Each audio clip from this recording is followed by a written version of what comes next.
Look what I found this morning under the Christmas tree.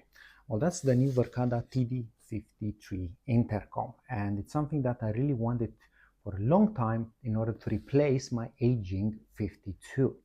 Now, when Verkada launched the second generation intercoms, they offered three options, and I was very tempted to go for the TD33 because it's slimmer and way smaller and actually matches better the size of my house. However, because I'm already used to the form factor and I really wanted to take advantage of the biggest improvements when it comes to noise cancellation and speaker quality, I've actually decided to replace it like for like. Let's see how the intercom looks like.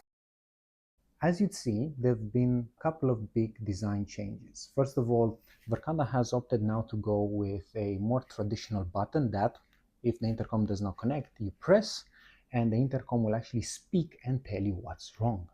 The camera itself is the newer one, so that is the CD43 as opposed to a 42, and comes with a field replaceable lens cover. So in case this gets damaged, all you need to do is change the cover and not the device itself.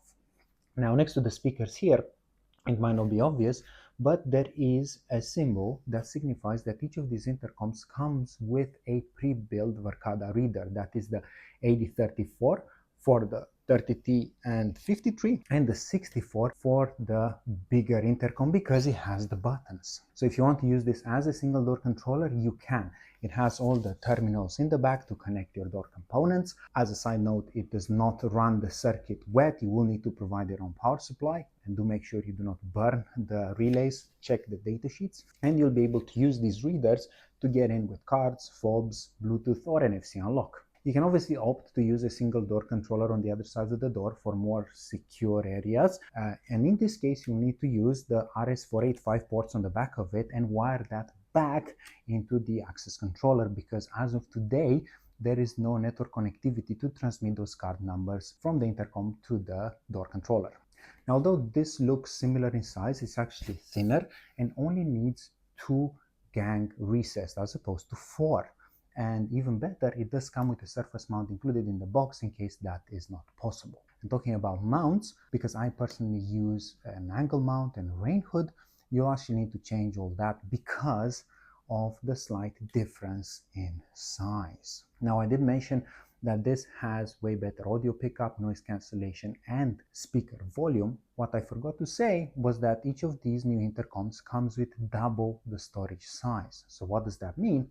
Well, it means that as opposed to the original intercom that only recorded in high definition when somebody actually pressed the button and a call went through, that this will also record in high definition when there is motion in front of it, similar to any other Verkada cameras. And needless to say, as any other Verkada camera, you'll be able to use the latest and greatest analytics that the Umbrella chipsets allow us to have.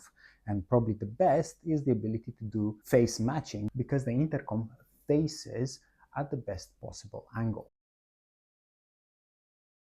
Although I managed to get some time and install the new intercom over the holidays, I didn't actually get a chance to do a proper video. So instead, I took pictures while I swapped over my TD52 for the 53, so I can show you how easy the process was. First of all, I had to get my rain hood out and actually realized that the Torx screwdriver I needed was smaller than the one that I would use later on to take the intercom off the wall. So I give it a nudge and I slowly squeezed it out. And then I used the usual Verkada Torx screwdriver to take the faceplate out, uncover the original intercom, as you see here, and then went ahead with a regular screwdriver and took it off the corner mount. Afterwards, with the same screwdriver, I took the old corner mount and attached the new one. Afterwards, going ahead and putting the 53 backplate on it. So as opposed to the 52, where you had to open the whole intercom up and then install it and reverse your motions, here the new intercom will actually rest on these hooks that you see on the top of the base plate. When all of it was done, I went ahead and installed the new rain hood. The new rain hood actually is much neater than the old one. So as opposed to you putting it across the entire intercom after it's being installed, this one slides right in using 2 small screws supplied in the box.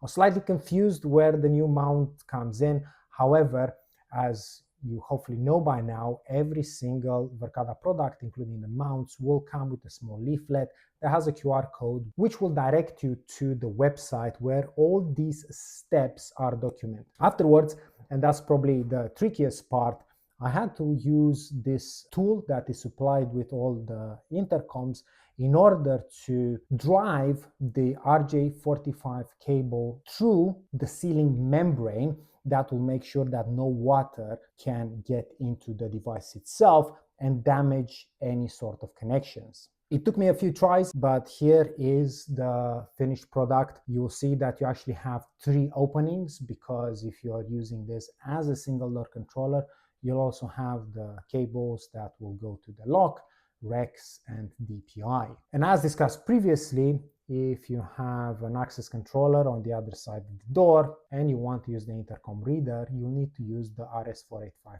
ports to run the wires back into the AC unit. Afterwards, I hung the intercom on its base plate and used the same Torx screw to fasten everything together. And voila, this is the finished install. With the small caveat that you should not forget to take out the film that's protecting the lens of the camera before going away from the site. Overall, I was very impressed with the install experience. The swap lasted for around 10 minutes. Everything was up and running in no time.